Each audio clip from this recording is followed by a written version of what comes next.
Chicken তো আমরা সকলে বানাই, কিন্তু প্রেশার কুকারে এই সহজ পদ্ধতিতে চিকেনটা একবার বানিয়ে দেখো, পুরো মুখে লেগে থাকবে।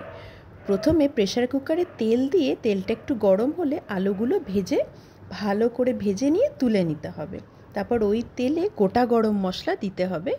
শুকনো লঙ্কা তোমরা চাইলে দিতে পারো, নাও দিতে পারো। আমি একটা শুকনো লঙ্কা দিয়েছি, বাকি 3-4টে কাঁচা লঙ্কা, যে যেমন ঝাল খায় পরিমাণ মতো। গোটা গরম মশলা, কাঁচা লঙ্কা সব কিছু দিয়ে হালকা একটু নেড়ে চেড়ে তার মধ্যে পেঁয়াজ কুচি আর টমেটো কুচি দিয়ে দেবে। দিয়ে ভালো করে কষে এরপর মশলাগুলো একে একে দিয়ে দিতে হবে। এর মধ্যে তোমরা দেবে আদা রসুনের পেস্ট, এরপর তোমরা দেবে জিরে গুঁড়ো, ধনে গুঁড়ো, হলুদ গুঁড়ো আর কাশ্মীরি লঙ্কা। মশলাগুলো ভালো করে দিয়ে একসাথে ভালো করে কষতে হবে যতক্ষণ না তেল ছেড়ে আসতে।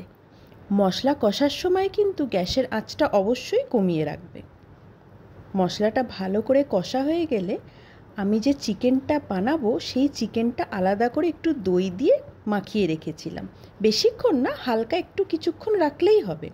মাখানো দই দিয়ে মাংসগুলো প্রেশার কুকারে মশলার মধ্যে ঢেলে দেবে।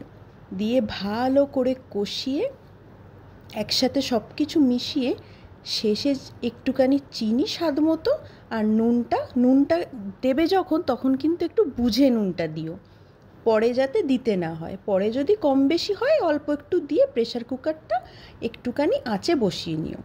এরপর ওর মধ্যে জল দিয়ে তারপর ভেজে রাখা আলুগুলো দিয়ে দেবে। একদম শেষে হালকা একটু গরম মশলার গুঁড়ো ছড়িয়ে প্রেশারের কুকারের ঢাকনাটা বন্ধ করে দেবে। বন্ধ করে দিয়ে 3-4টে সিটি, এর বেশি কিন্তু দেবে না, তাহলে সব গলে যাবে। সিটি দেওয়া হয়ে গেলে গরম গরম পরিবেশন করো প্রেশার কুকারেই সহজ পদ্ধতির চিকেন।